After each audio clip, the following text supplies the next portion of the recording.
Hello guys, good afternoon. Kumusta po kayo? Panibagong araw at buhay na naman. Kaya for today's video po natin ay nandito na naman tayo sa ating sasakyan dahil muli na naman tayong mag-aviary visit sa ating kaibigan na si Sir Edwin Malonzo. Ayan, so papasyalan po natin siya at titignan po natin kung ano-ano ba yung mga bagong mutation na nandun sa aviary niya at papakita ko rin sa inyo guys kung gaano po kaganda yung setup ng aviary niya. So magdadrive lang po tayo saglit no at babalitaan ko po kayo pag nandun na tayo. Let's go!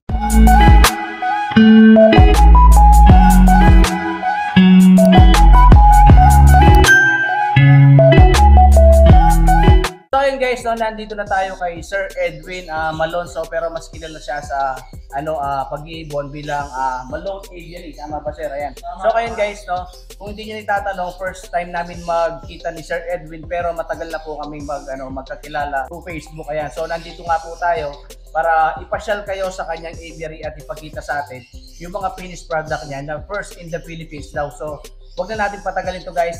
Let's go! So ayun guys, no, nandito nga po si Sir Edwin Malonzo or Malone Aviary. Ipapasyal niya tayo dito sa kanyang aviary. Unang papakita ko sa inyo guys, no, etong setup ng kanyang aviary. Kung makikita nyo guys, no, talagang napaka-organized ng mga cages niya. Talagang pantay-pantay dito, mga nursery cage, tapos nursery cage din nandun. Tapos dito, mga breeding cage to sir, no? Yan, breeding cage. Pero sir, meron akong napansin sa dito sa isang side mo, parang kakaiba yung yung mga cage mo dito, yung sukat nila. Ito kasi bagong bagong setup. Dati walang walang cage. Dati dito upuan lang. So, alam mo naman, sabi natin yan, kung minsan, upo lang tayo dyan, kahit walang ginagawa, masis lang sa ibon. Nakikita ko na kukulangan pa rin ng cage. Ayoko naman mag-extend na. So, ito, pinagawa ko. Ang ideal talaga nito is siya. Individual cage siya. Halimbawa, yung ibon mo is pang-export siya, after 4 months, dito na ilalagay na individual cage para hindi na yung nails niya. Pero sir, napansin ko lang, parang siya, may divider, no? May divider siya. Dalawa yung divider para niya. Siya. Aside sa individual cage na triple cage, then pwede mo gamitin as pairing cage din. Then pag tinanggal mo yan, kagaya nito, so pwede siyang gawin na breeding cage. And kung makikita nyo guys, no, first time ko makakita ng ng ganitong size na na cage, tapos yung laki niya at haba. Nakikita na ko kasi ang dami mong malalagay, ilang layers to? 1, 2, 3, 4, 5, 6, 7 layers. Unlike dito na malalaki. Pero matanong ko lang sa iyo sir, kumusta naman yung breeding mo pag ganitong cage ang gamit mo? Pag ganitong cage yung gamit mo, dahil lang siya, so mababa siya. This one, ang total niya is 12 inches. 12 inches. Pero yung yung occupied ng mga ibon isa na siya 10.5. Scope 3 yung 1.5. Then 14 inches lang yung depth niya. Tapos 13 inches yung yung haba niya. So dito, nag-adjust ako ng pagkain. Oo, kasi dahil maliit. Maliit siya, hindi masyadong magalaw. Iba yung quantity ng pagkain dito compared dyan sa mas malalaki. Okay. Kung hindi yung kasi binago yan yung tipo na lalaki talaga yung mga ibon. Dahil hindi sila na-exercise yung magalaw. Maliit no sir. Then ang isa pang napansin ko dito, pagbago sana hindi pwedeng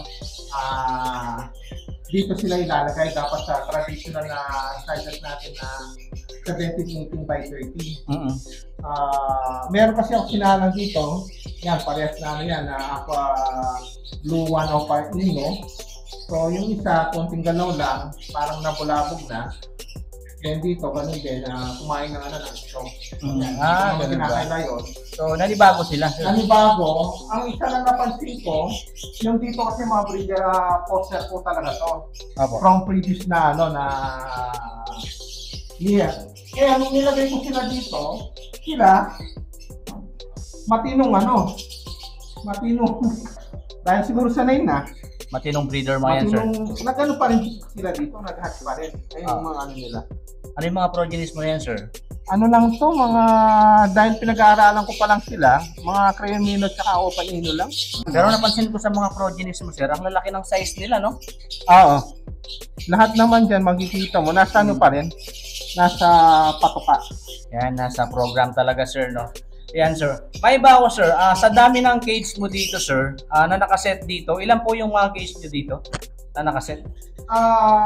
Kabilaan, 30 yan. Tig 32, bali 60, no, sir? 60. Iba pa yung nandun, mga flight cage yun, no? Tsaka nursery, Dito no? nursery, dito flight na.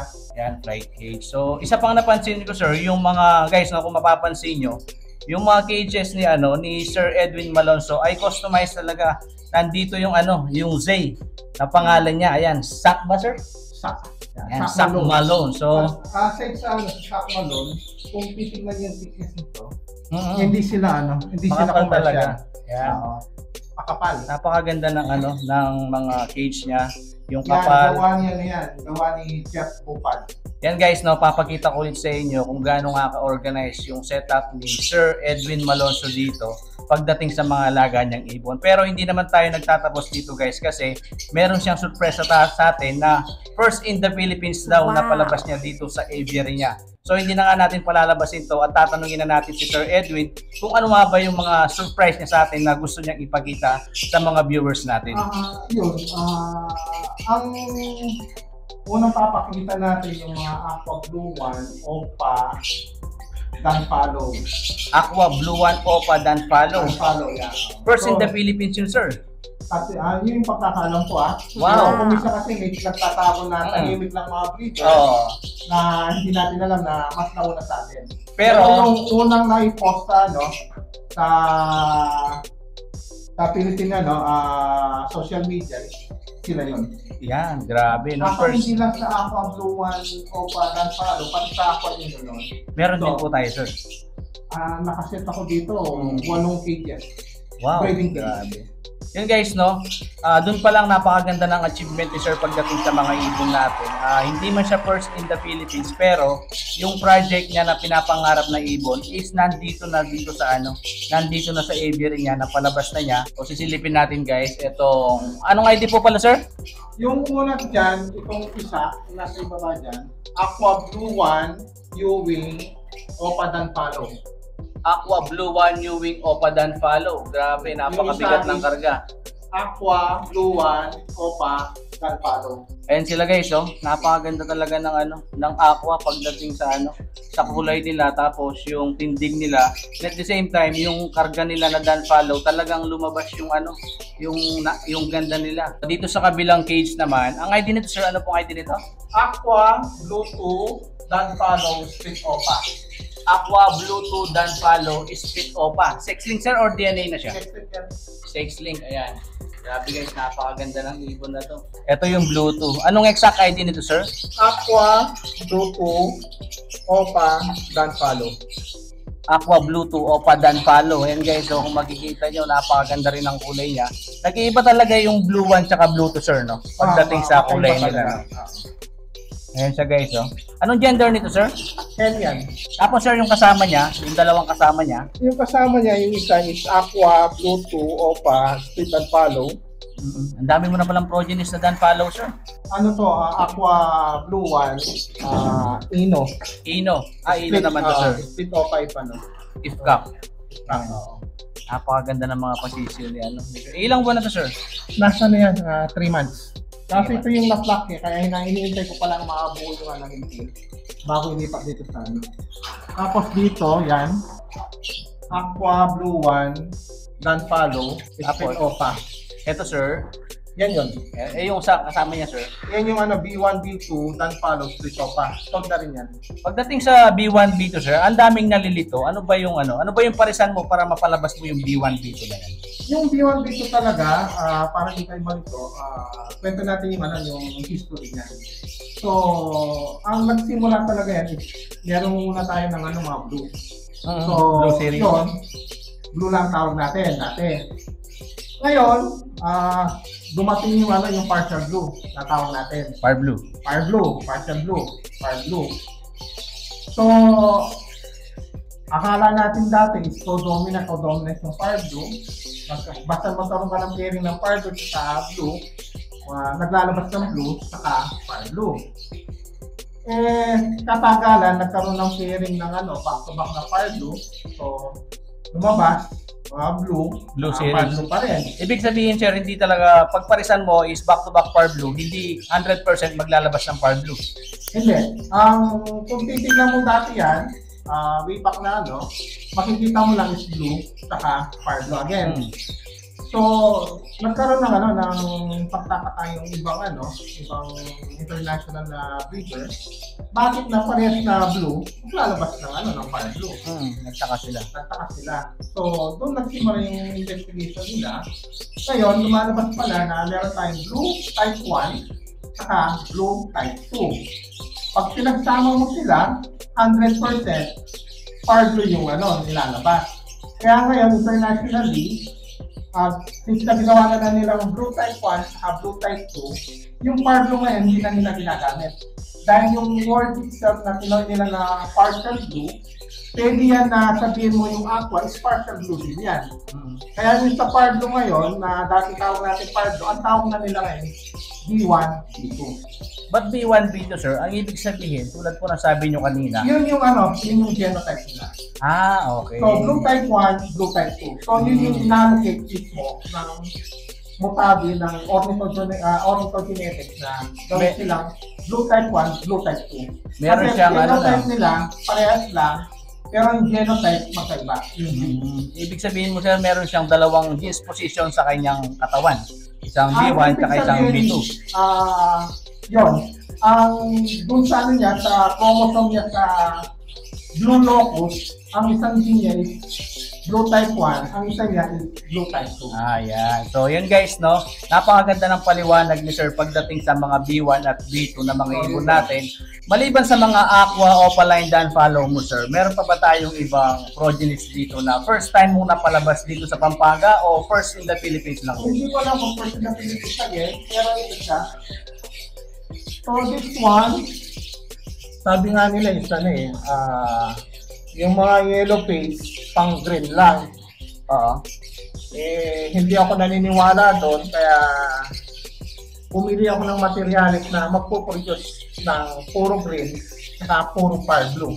Na YF. Na lahat ng panganak niya is green or par blue, so pwede siyang maging YF, pwede siyang maging dan follow. So ngayon, itong pababa natin, ito siya. Ano yung ID nito, sir? B1, B2, YF, possible dan follow. Grabe, napakabigat ng karga ng ibon na to. So first time din natin nakakita ng ganito dahil nga first in the Philippines yung ibon na to na napalabas ni Sir Zach Malone dito sa kanyang aviary.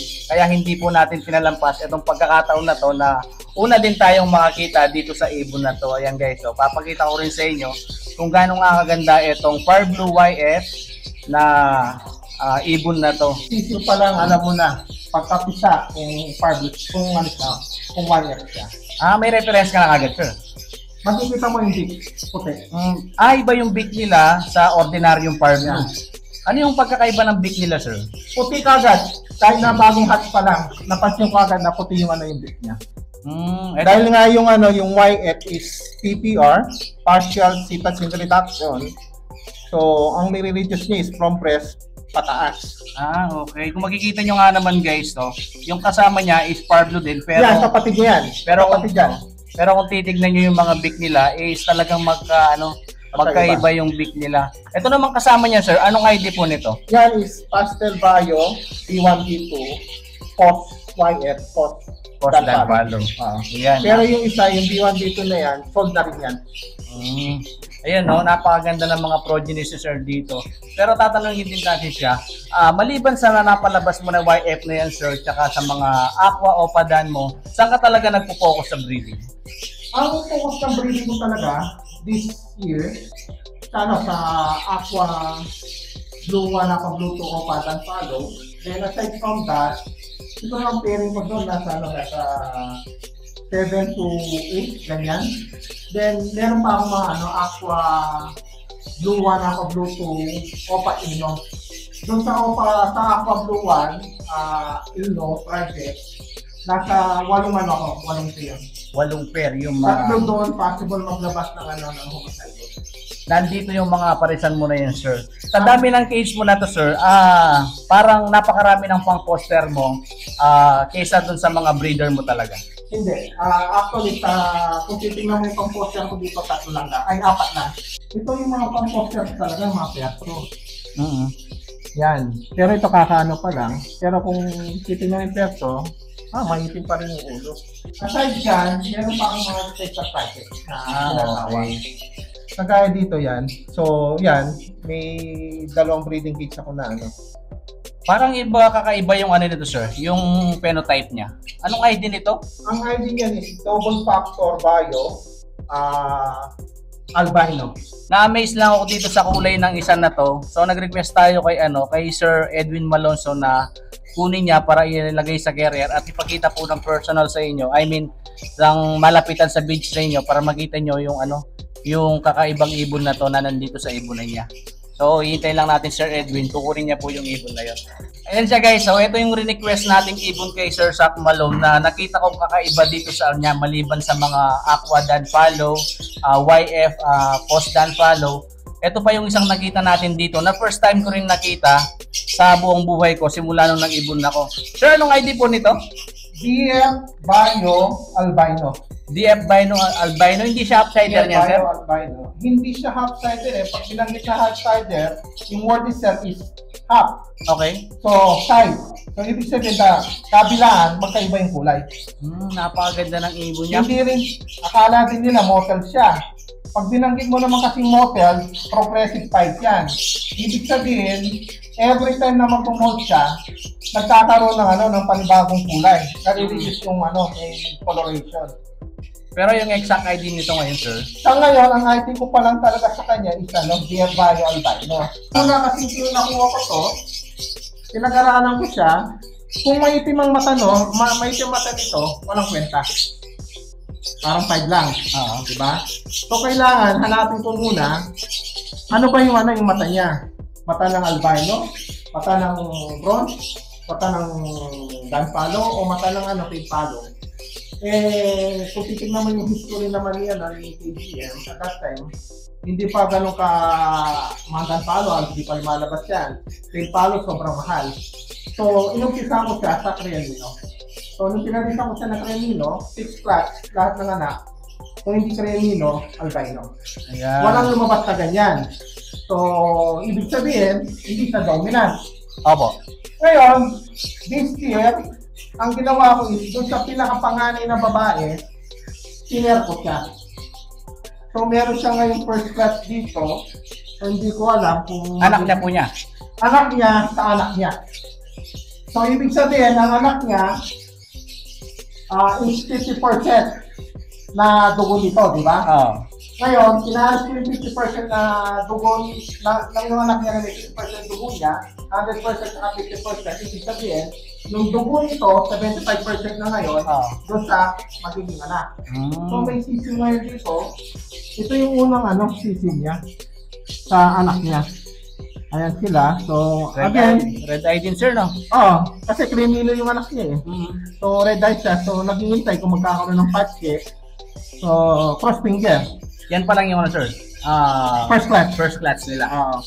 Dalawa kagad na, sir. Dalawa. Sana, yun, cross finger, magkaroon ka. Ngayon, kung sabi ko sa mga kaibigan, kung wala na naman, 75% na dugo niya yun, yung pangalan na naman na babae, ibabalik ko kanya.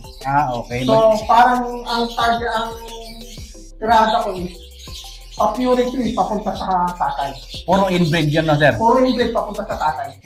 So, tingnan natin, wala namang walang masama kung malay natin. Ayun guys, no, maliban po sa napakagandang case ni sir dito na na-setup niya, meron na pa ako isang napansin dito, yung yung feeder niya. Stainless din yung feeder niya. Sir, parang kakaiba yung feeder mo. Ito, anong purpose niya? Ba't napakalaki at napakalalim niya? ang purpose nito is usually kasi pag ganito yung ginamit natin sa ceramic, magkikita mo kagad na pagkabigay mo ng umaga, alas 10 alas 11 pa lang, wala nang laman. Natatapon. Tayo mga Pilipino, ginagawa lang natin, isang beses natin pakainin. Diba? So, umaga lang. Pero kung natapon na kagad at may sisi, so yun yung problema na wala nang mapapakain sa mga sisi nila. So dito, ang idea is, hindi siya dito tutungtong. Papasok siya sa loob. Okay. Pagpasok niya sa loob, doon sa kakain. Kaya anong oras na ngayon? Yan, no? Kompleto pa rin. Ang purpose nito para iwas tapon. Sir. Iwas tapon. Kaya kung makikita mo, medyo madumi nga yung mga portrait ko. Nasa ano yan? Nasa 2 months na yan. Pero wala silang wala kang makikitang seeds. So, konti lang. Mga nesting material lang to, tapos mga poop nila. Puro malunggay. Napakagaling. Kaya pag naglilinis ako, ito nakukuha ko. Ito naipon ko sa mga nila. Sa mga kainan. Tignan nyo kung gaano kadami. So kung matatapon nga naman ito guys sa mga food tray natin ay napakasayang kasi alam naman po natin ngayon na napakamahal ng seeds. Mahal pa sa bigas, sir, no? Aside from that, yung mga tissue mo, magkakaroon ng na malaking effect sa kanila dahil na pagdating ng alas 11 wala nang patuka. Ano gagawin ng inahin? Hindi sila mabubuti. Yun yung isang reason kanina tinanong sa akin ba't malalaki yung mga tissue ko. So, ibig sabihin, effective yung feeder ko. Okay. Hanggang hapon, hanggang gabi, ito, kinabukasan na to eh. So, may may patuka pa sa loob na tinutubo mismo sa mga tissue nila. Ayan guys, papakita ko ulit sa inyo para magka-idea kayo. Anyway sir, saan kayo pwedeng kontakin ng mga viewers natin sa mga gustong mag-inquire sa ibon nyo or gustong mag-visit dito? Edwin Malonzo. Edwin Malonzo. Ayan guys, no, Edwin Malonzo. Facebook niya, Edwin Malonzo. I-attach ko dito yung Facebook page ni Sir Edwin Malonzo para po sa mga viewers natin na gustong mag-inquire sa mga ibon niya dito or gustong mag-visit ay welcome na welcome po kayo dito. Anyway guys, no, tanong lang natin kay Sir Edwin kung saan niya nabili itong na to para... Actually, nagbebenta rin ako nito. Ayan pala, nagbebenta pala si Sir. Personal lang to. Okay. Yung mga bumibisita, nagkikita, so sabi sa akin, kesa sa magpagawa sa labas, na mahirapan sila, kaya yun, mag-order sa akin. So, pinapagawa ko sa kaibigan. Ayun. Hindi rin yung final na nag-design, ito siya. So, mga yan. Anong size nito, sir? Hindi ko na matandaan. Parang 8 by 4. 7 to 7. 7. 7-4. 7-4. Tapos dito mga 3 inches. Ayan. Kaso ito yung importante. Yan. Para tayo na magkalay-kayman sila dyan, maano dito may guard dyan. Ayun. Maliban dito sa stainless feeder mo, sir, meron pa ba tayong ibang produkto sa mga ibon natin na pwede nilang i-offer sa mga viewers natin? Meron tayo, yung mga legban natin.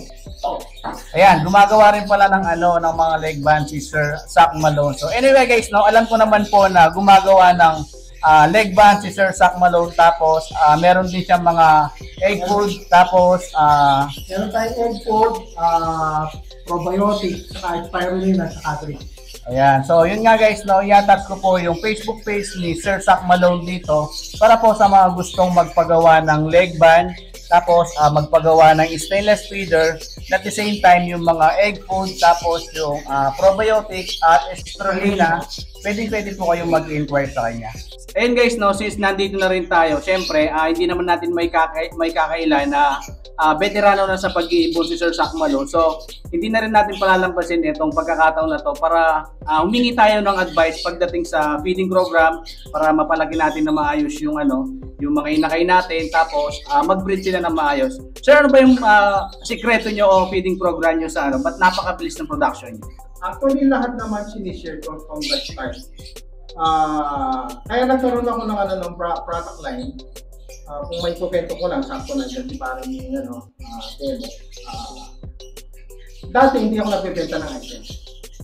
Pero since 2004, ginagamit ko na yung spirulina and other items na binibenta ko ngayon. So, one time, dumating si parang Temo, dyan sa Jerry, sinama na yung sa kaibigan. So, nagtataka siya, bakit ang daming pababa ng mga pasisip ko, particularly at that time, mga opapil pallet. So, yun, binigyan ko siya ng sample ng mga items na ginagamit ko. Then sila din, biglang dumami yung maging pasisip nila. So, kinausap ako kung possible na bumili natin. So, from there on, since na nagtitinda na ako ng leg band nun, from there on, lahat ng item na ginagamit ko personally since 2004, in-offer ko na. So, ang unang-una nilabas ko nga is yung spirulina. So, yung spirulina ko, dito meron ang spirulina. So, ito, spirulina natin. So, ito inahalo sa kits. So, inahalo ko dito. Then, magtataka ba't dalawang seeds ko? Itong isa ito is walang seed. Pero kung titignan mo yung seed composition, ibig sabihin kung ilang percent yung yung sunflower, ilang percent yung hanap. Parehas na parehas sila. Okay. Para hindi manibago yung mga tributo. So alam na nila kung ano yung mga seed na in-expect nila. Gaano kadami ang ibigay ko. Kaya dito, ilalagyan ko ng spirulina. Paano yung ratio dyan, sir, sa timplahan? Sa timplahan, isa nito. Tapos, yan. Ito yung pang-scoop ko. Bertol S. Na scooper. So yan. Isang buong nito, tatlong ganyan. Ilang kilo to, sir?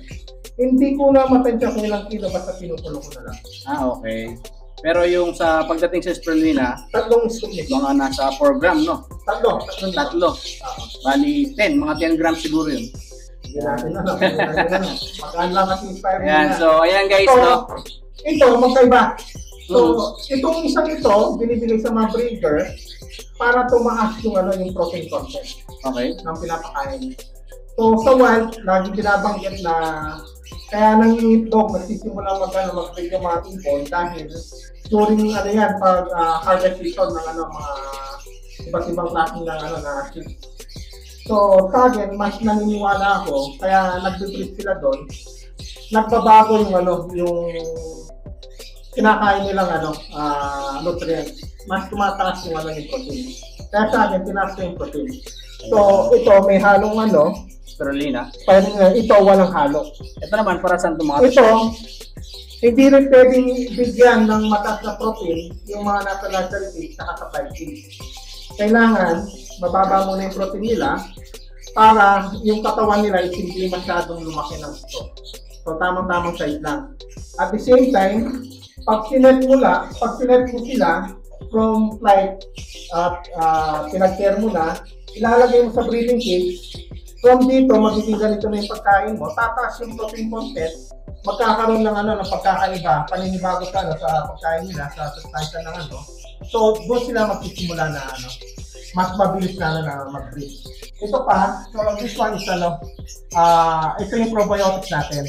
So, yung probiotics natin, pakita ko yung original na packaging. So, ito yung original packaging na ng probiotics natin. So, ito, purong-puro. Galing China. Imported, sir. Imported sa China to. Ang company talaga is every certain species. Halimbawa, isda yan. So, meron siyang probiotics, may refine, merong probiotics sa isda, sa halaman, sa aso, sa pusa, iba-iba ang magkakaiba. Hindi pwedeng isa lang. So, this one, na-develop to. Ang pinagmulan nito is, alam naman natin yung mga layer hen natin, di ba? So, yung mga laying hen natin, tinignan kung ano ba yung mga probiotics na nandun mismo sa ovary niya, sa oviduct niya. So, ngayon, yan. Nakita nila doon na ang nakita nila is Bacillus subtilis. So, anong ginagawa ng Bacillus subtilis? Yun mismo ang nakita na nakapaikot mismo dun sa ovary, oviduct ng AML, kinulture nila. So, ang ginagawa nito, habang pinapainumin ka ng ganito, habang nag-release siya, mabilis nag-heal yung ovary niya. So, since na mabilis mag-heal siya, mabilis na magre-reproduce. Halimbawa, tinanggalan mo na ng itlog, since mabilis mag-heal yung mag-ilong, mabilis kang ma-itlog. Kaya kung mapapansin mo sa akin, yung mga breeder ko, minsan wala man 2 weeks, 10 days, naglilipat na ako ng mga statistic ko. Guys, no, senior sa atin ni Sir Sac Malone yung program niya pagdating sa breeding program niya sa mga alaga niyang ibon, at hindi na nga tayo magtataka kung bakit napakalakas ng production niya dito dahil pinakita niya mismo sa akin dito. Normally kasi pag bago mag-late or next mag-late yung isang ibon natin or breeder natin, nasa isang buwan o magdadalawang buwan bago siya mag-late, pero sa kanya wala man isang buwan, halos 3 weeks lang nag-late yung mga ibang breeder niya. Kaya nagkamali pala ako ng information sa iyo guys na 3 weeks lang nagkamali pala tayo dahil 14 days lang pala ay nag-egg na ulit yung mga breeder niya. Grabe, napakabilis talaga ang production niya. Kung makikita nyo, punong-puno talaga yung mga breeder niya, tapos yung mga fly cage, nursery cage ay punong-puno ng mga progenies niya. So yun lang guys, no, maraming salamat po sa pagiging pagkwentuhan sa amin dalawa ni Sir Edwin Malonzo pagdating po sa mga ibon natin. Sana po ay muli kayong nag-enjoy sa mga project niya at sa mga pinakita niyang progenies natin. Sana po ay na-encourage kayo para mag-alaga ng mga ibon na yan. Once again guys, sa mga gustong mag-inquire sa mga ibon ni Sir Sac Malone ay pwede po kayong mag-PM sa kanya. At pagdating naman po sa mga viewers natin dyan na baguhan po pa lang sa ating channel, ako po ay patuloy na humihingi ng suporta sa inyo.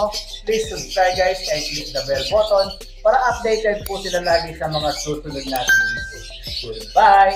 Bye!